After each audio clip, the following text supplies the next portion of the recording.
Bonjour à tous et bienvenue dans ce nouvel épisode du podcast Lève-toi et marche. Aujourd'hui, on va parler de quelque chose qui fait culpabiliser énormément de monde, mais surtout ceux qui passent du temps à la salle. On va parler des fausses idées sur le sport et sur la performance. Combien de fois vous vous êtes dit « si je n'ai pas de courbature demain, c'est que je n'ai rien fait » Ou combien de fois vous êtes-vous demandé « faut-il pousser jusqu'à l'échec pour vraiment progresser ?» Et si je vous disais que la plupart de ces croyances sont complètement fausses? Dans cet épisode, on va déconstruire ces mythes, parler de récupération, d'écoute du corps, de nutrition et d'état mental. Donc accroche-toi, ça va changer ta façon de voir les choses, mais aussi ton entraînement.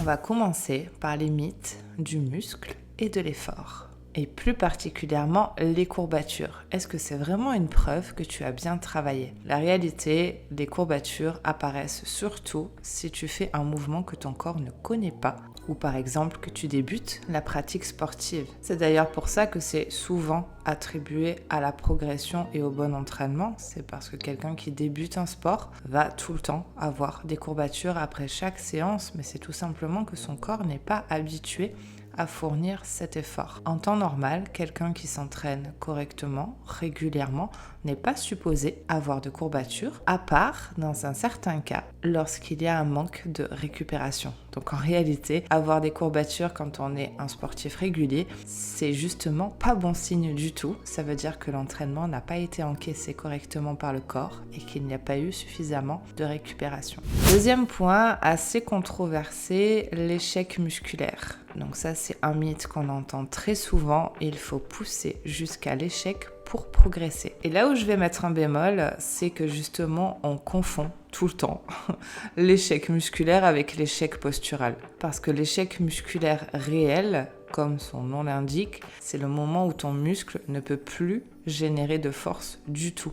C'est impossible à atteindre en réalité parce que votre tête, votre posture, tout va lâcher avant. Vous aurez juste envie que la douleur s'arrête alors qu'en fait votre muscle pourra continuer. Ça sera hyper douloureux, mais votre muscle pourra continuer d'assurer l'effort. Avant ça, la réalité, c'est que c'est surtout ton gainage qui va lâcher. Tu ne vas plus être capable de maintenir la posture correcte. D'autres muscles vont vouloir venir en aide, donc ton exécution ne sera plus correcte. Et à partir du moment où l'exécution n'est plus bonne, c'est un échec postural.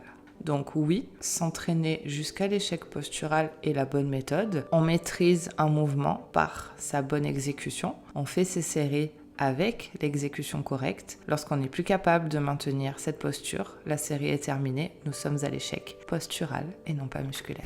Ensuite, un autre mythe, le fameux no pain, no gain. Plus c'est dur, mieux c'est. Beaucoup pensent que si tu n'es pas épuisé après une séance, ça n'a servi à rien, ça n'a pas été efficace. En réalité, c'est complètement faux. La qualité sera toujours au-dessus qu'une quantité, qu'un effort maximal. Comme dans tous les domaines, les excès et les extrêmes ne sont jamais bons. Trop de sport tue le sport parce que oui, malheureusement, on peut faire trop de sport et ça sera toujours contre-productif. On va épuiser son corps, on va épuiser son système nerveux et surtout, on ne va plus progresser nulle part.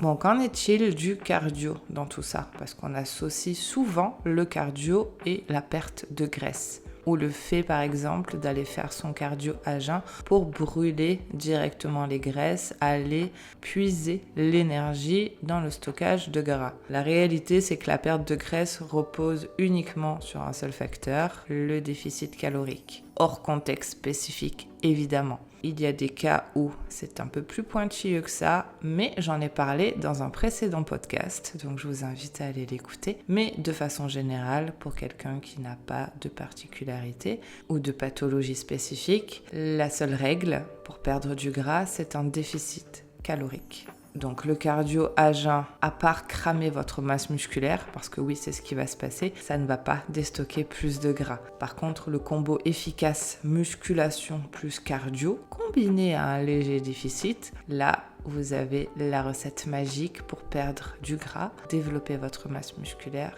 et avoir un métabolisme plus performant.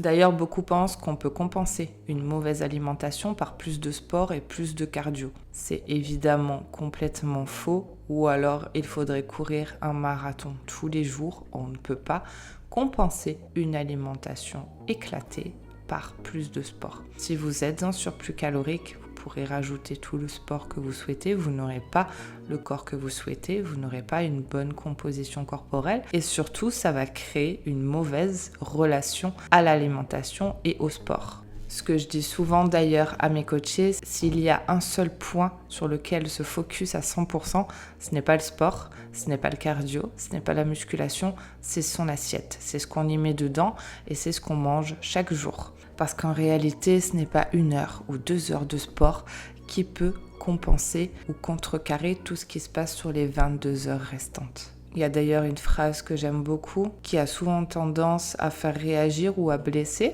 mais c'est ce que fait la réalité, je pense. La vérité blesse toujours. Nous sommes le reflet de ce que nous mangeons. Notre corps est le reflet de ce que nous mangeons. Donc s'il y a un point sur lequel mettre son énergie, se concentrer et mettre ses efforts, c'est son alimentation, c'est ce qu'on met dans son assiette.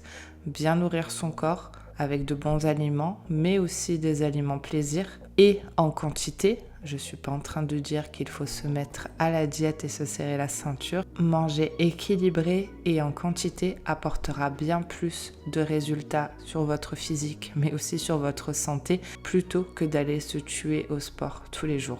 D'ailleurs, en parlant de ce qui se passe sur les 22 heures restantes, il y a un point important, c'est la récupération. Car ne l'oublions pas, le corps se construit surtout pendant la phase de repos. Les hormones comme la testostérone et l'hormone de croissance sont libérées la nuit. Donc sacrifier son sommeil ou en tout cas avoir un sommeil de mauvaise qualité sera contre-productif autant dans le développement de votre masse musculaire que dans votre déstockage de gras. Sans compter bien sûr les effets nocifs que peut avoir le manque de sommeil et la mauvaise récupération. Ça va impacter votre motivation, votre confiance en vous, votre état émotionnel général et aussi favoriser une mauvaise alimentation. Parce que quand on est fatigué, épuisé et démotivé, la plupart du temps, on se dirige plus facilement vers des aliments plus faciles ou en tout cas on a moins d'énergie pour se préparer à manger ou s'occuper d'avoir une alimentation équilibrée. Un dernier point sur l'entraînement, c'est concernant la surcharge progressive et le fait de devoir changer d'entraînement. Certains vous diront qu'il est important de choquer le muscle, de faire des cycles et de changer d'entraînement toutes les 1 à 2 semaines. C'est complètement faux.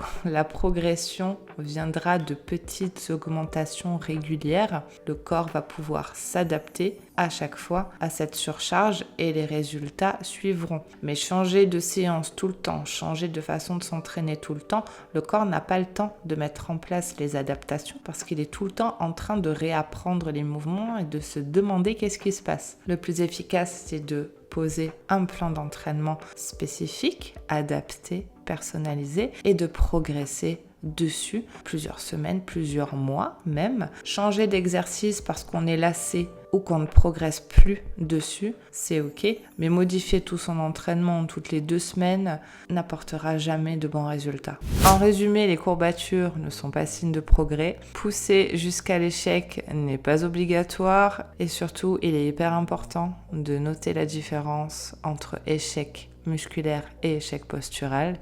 La qualité sera toujours meilleure et à privilégier plutôt que la quantité. Et bien évidemment, la nutrition et la récupération seront toujours la clé de la réussite, bien plus qu'une surcharge d'entraînement.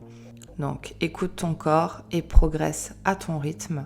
Avoir des objectifs, c'est très bien, mais il ne faut jamais que ça soit au détriment de ton intégrité physique et de ta santé mentale. Donc arrête de te comparer aux extrêmes, aux influenceurs que tu vois sur Instagram et fais confiance à ton corps et crée une routine durable qui te correspond à toi. Si cet épisode t'a parlé, n'hésite pas à le partager et à me laisser un petit like, ça me fait toujours plaisir. N'hésite pas à me raconter en commentaire un petit mythe dans lequel tu es tombé et en attendant, je te dis à la semaine prochaine pour le prochain podcast.